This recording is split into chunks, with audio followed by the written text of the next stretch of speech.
શું આખો દી તપેલામાં વીસી આટા મારતા હોય એમ આટા મારો હો? તો આટા નો મારી શું કરી? અરે કઈક કામ ધંધો તો કરવો પડે ને. કઈક માગું લઈને જવું તો છોકરી વાળાને કહેવાનું શું કેવાનું હોય? પૂછી લેવાનું હોય દેવી હે કે નહીં. જોઈ લે આ માર કઈ મરી જાય એમ નથી. કાંઈ ન હોય તો ટ્રેક્ટર લેવરાયું હે તો રોટર હાઈકી લખાય ને. તો રોટાવેટર નથી હાલતું, તું ખેતરમાં તોપું હાલે હે. તમે બી તો આમથી આયા કોણ હાકે? અરે મેપી ઓટોમેટિક સ્ટેરિંગ સિસ્ટમ બેહારી હે. ઈ વરે શું? હાલો દેખાડી ઉભા થાવ હાલો. જોવા 15 વીઘામાં તો હોટર વીટર હાલી હોત ને જીવ. આ તો જબરું, પણ આ સિસ્ટમ તો સી રીતે હે? હાલો તમને હું દેખાડું.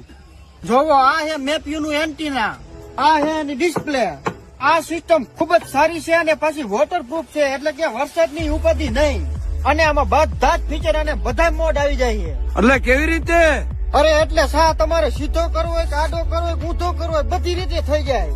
અને આનું બેસ્ટ સ્ટેશન પણ હારી આવે, એટલે કે આપણે આજીવન રિચાર્જ જ નહીં કરાવવાનું. અરે ડોહા ડ્રાઈવર નું 99% કામ તો આ સિસ્ટમ જ કરી દે.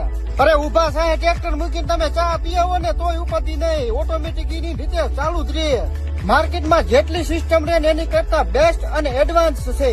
આખા ગુજરાતમાં ગમે અહીંયા ફ્રીમાં ફિટિંગ કરી જાય. ફિટ કરીને પૈસે નો હાલે તો? અરે આમાં કોઈ વચ્ચે ડીલર બિલર નથી, ડાયરેક્ટ કંપનીના માણસો તમારા ખેતરે આવે અને તમારા ટ્રેક્ટરમાં સિસ્ટમ ફિટ કરી દે, એટલે તો આ ભાવમાં સૌથી સારી છે. બીજા કોઈ લાગ્યું કે તમે તો કાતરા કર્યા હે? અરે આખા ગુજરાતમાં 500 થી પણ વધારે આ સિસ્ટમ ને ઇન્સ્ટોલ કરી છે. અને ડોહા વાયા પાછો કેમેરો આવે, એટલે તમારે એને ઘડી વડે વાયા જોવું હોય ને ડિસ્પ્લે માં જોઈ લેવાનું. હા, ઓલા ભીખાને કાજી લેવરાય છે ને? તો બીજા કોઈને લેવી હોય તો નીચે કોન્ટેક્ટ નંબર આપેલો જ છે. અને હવે આની હાટું ક્યાંક છોકરી જોવા જાય તો કહીજો મારા કલે જાય ટ્રેક્ટર માં મેપિયો ની ઓટો સ્ટેરિંગ સિસ્ટમ લગાડી શકાય, જેવી તેવી નો જ નથી.